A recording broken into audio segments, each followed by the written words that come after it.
कुछ सारा काम गुरुजी के आशीर्वाद से ही हुआ है। अब मैं आप सब में अच्छे हो रहा हूँ, सब कंपटीशन की तैयारी कर रहे हैं, तो मैं तो इतना ही बता सकता हूँ कि आपको मैं इतना से बता देता हूँ कि मैं तो मेरी थोड़ी सी जर्नी बता देता हूँ, मैं कहाँ से कहाँ आया या मेरा कैसे यहाँ आना हुआ, गुरुजी से कैसे मैं टच में हुआ, कैसे मैं कहाँ रहा, कहाँ मेरा सिलेक्शन भी हुआ, क्यों मेरे को नौकरी छोड़नी पड़ी आर्मी की। थोड़ा बहुत मैं मेरे बारे में बता सकता हूँ, और पढ़ाई के बारे में तो आप सब में अच्छे हो, आपको सबको पता है कहाँ से क्या पढ़ना है, गुरुजी वगैरह गुरुजनगण बताते रहते हैं। मैं 2003 15 अप्रैल 2003 में डेट ऑफ बर्थ है। मेरा नाम है अनिल कुमार मीणा, यहीं किर सिंह बाद से हूँ। मेरे पिताजी का नाम है श्री सुशील कुमार मीणा। 2003 का मेरा डेट ऑफ बर्थ है, और मैं जब 3rd क्लास में था 7 साल का, तब मेरी मम्मी एक्सपायर हो गई थी 2010 में। घर की कंडीशन एकदम ऐसी है कि रहने के लिए एक रूम ही है और वही महल है, सब कुछ है। जो कंडीशन ऐसी रही कि कई बार कि मैं बयान नहीं कर सकता मुझसे वो चीज़ें। फिर मैंने 8th क्लास तक गांव में पढ़ाई की, उसके बाद में पास की गांव में 9th 10th की।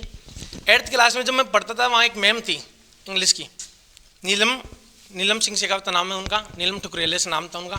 उनको कहा था मैम मेरे को नौकरी लगना जल्द से जल्द, तो उन्होंने मेरे को इससे कहा कि 8th के बाद में तू 10th कर, 10th के बाद में 12th में 11 12th में तेरे को मैथमेटिक्स लेनी है, और एयरफोर्स नेवी में 16 साल की उम्र में नौकरी लग जाएगा तू, और जो तुम्हारी परिस्थिति है वो परिस्थिति से तू दूर हो जाएगा, कि गरीबी दूर हो जाएगी।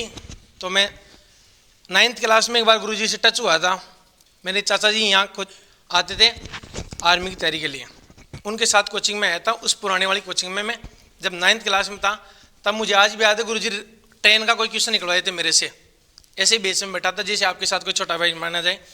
उसके बाद में गुरुजी के पास में 12th करके 27 मार्च को मेरी 12th की बोर्ड एग्जाम लगी थी। 3 दिन में घर पे रहा था। 1 अप्रैल का संडे था, 2 अप्रैल 2019 को गुरुजी के पास में आ गया था मैं ऊपर वाले बैच में।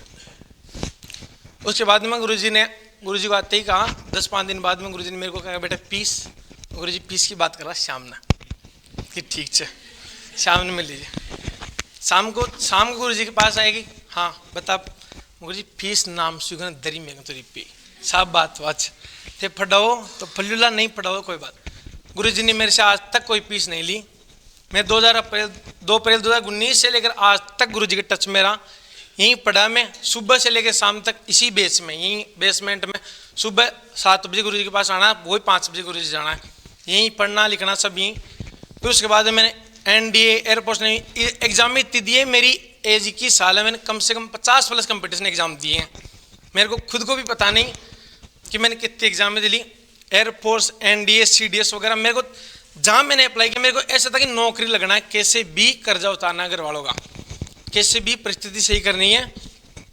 बाद में मैं यहाँ गुरुजी के पास आया तो मेरी एज नहीं थी उस टाइम पे, तो तैयारी करता रहा 1-2 साल में। फिर बाद में आर्मी की भर्ती आ गई, उसमें भर्ती में मैं पास करके आया। रनिंग में मेरा हो गया। उस टाइम पे मेरी रनिंग जिस दिन मैंने पास किया आमेर कुंडा 23 मार्च 2021 को, उस दिन मेरी एज 17 साल भी नहीं हुई, 17.5 साल का भी नहीं हुआ मैं, और मैंने रनिंग क्वालिफाई कर ली थी। वहाँ से CO साहब के मैंने पैर पकड़ लिए, वहाँ रोने लग गया। आपको जो टेस्ट लेना है, जो पूछना है प्रश्न वो पूछ लो, लेकिन मेरे को निकालो मत, मेरे को फौज में जाना है। लेकिन उन्होंने मेरे को डॉक्यूमेंट्स की वजह से निकाल दिया वहाँ से। उसके बाद में मैं 2 भर्ती फेल हुआ, मेरा बयानी में भी नहीं हुआ, अजमेर में मैं क्लर्क से रहा। फिर फाइनल भर्ती 4थी भर्ती में मेरा हुआ सचिन के साथ में शाहपुरा में, उसमें मेरा फाइनल सिलेक्शन हुआ। तो पापा ने मेरे को कह दिया कि तेरे को फौज में नहीं जाना है, साफ बात है, एक ही बात। फिर मैंने मनाया कैसे जैसे रो रही के, तो उन्होंने एक दिन कह दिया कि चल जा, तो मैं जाके ज्वाइनिंग कर ली। ज्वाइनिंग करने के बाद उन्होंने फिर कहा कि नहीं जाना। फिर गुरुजी को फ़ोन करके कहा गुरुजी मना कर रहे हैं कि यार अब क्या ही बताऊँ, देख तेरे हिसाब से, लेकिन तू चल जा। फिर मैं किया जिम बनायो, मान गा, वापस चल गो, ज्वाइनिंग करे हो। 3 दिन बाद में कि कौन जानो, साफ बात आई जाए।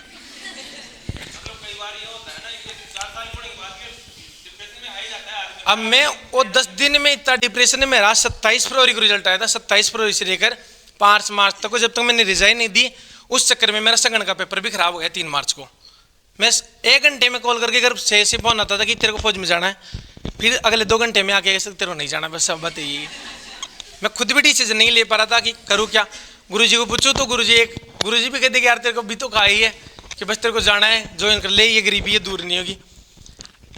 फिर मेरा राजस्थान पुलिस का दो है, मैं राजस्थान पुलिस से मेरा और राजस्थान जनरल से 63 रैंक से हो गया। इससे पहले मेरा पिछली राजस्थान पुलिस की बात है, पिछली राजस्थान पुलिस के टाइम पे मेरी ऐसी हालत थी कि मैं यहाँ कोचिंग पे आता था। अब गुरुजी के पास फीस नहीं दी मैंने, तो गुरुजी से कैसे मांगू पैसे? फॉर्म भरने के लिए मेरे पास पैसे नहीं थे, पिछली बार की बात बता रहा हूँ। मेरे साथ का कोई लड़का है, उसका नाम नहीं लेना चाहूँ मैं, यही मेरी कोचिंग क्लासमेट ही, गुरुजी के गाँव से ही है कोई। उस बच्चे वो मेरी सिस्टर के पास, मेरे पास फ़ोन नहीं था, मेरी सिस्टर के पास ही फ़ोन था। वो मेरे से रोज़ बात करता था पढ़ाई संबंधित, 9-10 बजे तक लगभग बात करके यही सोचते थे कि सुबह के इस टॉपिक के बारे में तेरे को ये मैं क्वेश्चन पूछूंगा, तू मेरे को ये पूछना। उस दिन उसने कॉल किया, मेरा फॉर्म नहीं भरा, मैं गुरुजी के पास यहाँ से 5 बजे गया और जाके खाना नहीं खाया, ऐसे कैसे सो गया। सिस्टर को पता था कि क्यों, क्या बात होगी, मेरा फॉर्म नहीं भरा राजस्थान पुलिस का। उसने मेरे को कॉल किया 10 बजे, तो मेरी सिस्टर फ़ोन उठाई कि अनिल कहाँ, कि अनिल तो सो गया। कि क्यों, ये सो ही नहीं सकता है, वो रोज़ बात करता है मेरे से 10-11 बजे तक पढ़ाई संबंधी डिस्कस करता है, आज कैसे सो गया? कि भैया उसका ऐसे पुलिस का फॉर्म नहीं भरा। उसने मेरे को पता नहीं मैं सो गया था, हकीकत बात रो के सो गया था। वो मेरे डॉक्यूमेंट्स भेज दी, उसको व्हाट्सअप कर दी, वो मेरा फॉर्म भरा और उस भर्ती में मैं मेरिट में रहा। मैंने जी जान लगाई उस भर्ती के लिए, पिछली भर्ती के लिए। पिछली बार पुलिस में मैं मेरिट में रहा, वीडियो मेंस में भी मैं फाइनल में रहा, फाइनल में मेरा नहीं हुआ, मेंस क्लियर नहीं हुई। पिछली संगणक में नहीं हुआ, इस संगणक में भी नहीं हुआ, और आर्मी की में भी 2 भर्ती फेल हूँ, पास भी सारी फीलिंग ली हुई है। रस्से के पास में भी रहा हूँ, पास भी की है। आज सचिन की वर्दी भी पहन के फीलिंग की है कि वर्दी क्या होती है। उसके बाद में मैंने एग्जाम में खूब दी थी, बीच बीच में CRPF हेड कांस्टेबल दी, उसमें मेरा फाइनल में नहीं हुआ। CISF हेड कांस्टेबल दी, उसमें मेरा फाइनल में नहीं हुआ। CISF फायरमैन दी, उसमें मेरा फाइनल मेरिट में रहा हूँ मैं। रनिंग में कभी नहीं रहा, रनिंग में आर्मी में 2 बार फेल हुआ, उसके बाद में कभी रनिंग में नहीं रहा। फिर ये जैसे आर्मी वाली थी, इस टाइम पे मेरा पुलिस की रनिंग हो गई थी 29 दिसंबर को, वहाँ मैंने 18 मिनट में रनिंग किया। उसके अलावा मैं 2 बार SSC GD में भी रहा हूँ। SSC GD में मेरा मेडिकल में लिस्ट में नाम नहीं आया, और रनिंग में मैं एक्सीलेंट था वहाँ। ऐसे बोलता है खूब देखी है, गरीबी भी खूब देखी, परिस्थितियाँ भी खूब देखी है। मैं तो आपको इतना ही कहना चाहूँगा कि दिन में अपने पास 24 घंटे हैं, 8 से 10 घंटे पढ़ लो, बाकी के 14 घंटे आपको जो करना है, जो मन मर्जी हो, कुछ भी करो, और कोई स्ट्रेटजी नहीं है। आपको जितना पढ़ाया जाता है उतना पढ़ लो, बस उसी को याद कर लो, उसी को रिपीट कर लो। मैं तो कुछ ही नहीं पढ़ा कहीं, गुरुजी के पास ही पढ़ा हूँ, और सब मेरे को कहीं कहे भी है कि गुरुजागन कहीं से, मैं भी खर्च गुरुजागन खाएंगे, गुरुजागन तो गुरुजागन जीव से खूब किया बन कि गुरुजागन कहीं कौन सांवर जी कहाँ जाए तू, तन 4 साल होगी सांवर जी जाता। आज जो भी चूँ, आज तक बीच में खड़ो और जो कुछ भी बोल रही हूँ, बस सब सांवर जी की ही देन से।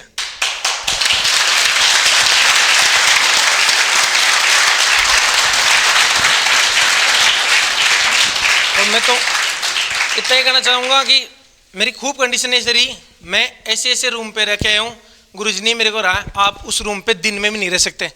मैं वहाँ रात को रहा हूँ और वहाँ पढ़ा हूँ भी। मैं पिछली पुलिस की भर्ती में मैं वहीं से रहा था, वीडियो की तैयारी मैंने वहीं से की थी। ऐसे रूम पे रहा हूँ, गुरुजी को खुद को पूछ लेना, उस रूम पे आप दिन में भी नहीं रह सकते, वहाँ बिना लाइट में रात में रहा हूँ। मतलब मैंने दिन ही काटे हैं, मेरे को खुद को पता नहीं कि मेरी कैसी कंडीशन नहीं, कहाँ खाना खाया, गुरुजी के पास ही खाया। और मेरे साथ वाले मेरे सबसे अच्छा रहा कि मैं इस सफलता के पीछे मेरी मेहनत, गुरुजनों का आशीर्वाद, माता पिता घर वालों का सपोर्ट, इसके अलावा मैं सबसे ज़्यादा सहयोग देना चाहता हूँ मेरे साथ वालों का। इंडिविजुअल नाम नहीं लेना चाहता हूँ, मेरे साथ वालों ने इतना सहयोग किया, इतना सहयोग किया, मेरे लिए खाना बनाया, मेरे लिए पैसे, मेरे को ड्रेस चाहिए थी, ड्रेस, पेन, कॉपी, जो भी चाहिए, लाइब्रेरी का खर्चा वगैरह सब साथ वालों ने दिया है। इतना सपोर्ट किया। आज मिठाई खिला रहा हूँ ना, आज मिठाई के पैसे भी उन साथ वालों ने दिए। साफ कह रहा हूँ आप सबके सामने, मैंने घर से पैसे नहीं लिए, नहीं मेरे पास पैसे हैं। आज सब जितना भी ये सहयोग है ना, ये सब साथ वालों के। वो चाहे खुद कुछ भी किया उन्होंने, खुद चाहे वो दारू पिए, लेकिन मेरे को कभी उन्होंने ये नहीं कहा कि तू दारू पीना। उन्होंने मेरे को यही कहा कि ये जो चीज़ें हमने बर्बाद की है ना, इस लाइन में तेरे को नहीं जाना है। ऐसे दोस्तों को भी मैं बहुत धन्यवाद देना चाहता हूँ, और गुरुजी का एक बार फिर तहे दिल से धन्यवाद देना चाहता हूँ कि जिस प्रकार मेरे को काबिल बनाए। ऐसे अगर मेरे जैसे कोई भी आए तो उनको ये दरबार ऐसे तो खाली नहीं जाना चाहता, और आगे भी खाली नहीं जाने देगा। इतना कह के मैं मेरी वाणी को विराम देना चाहता हूँ।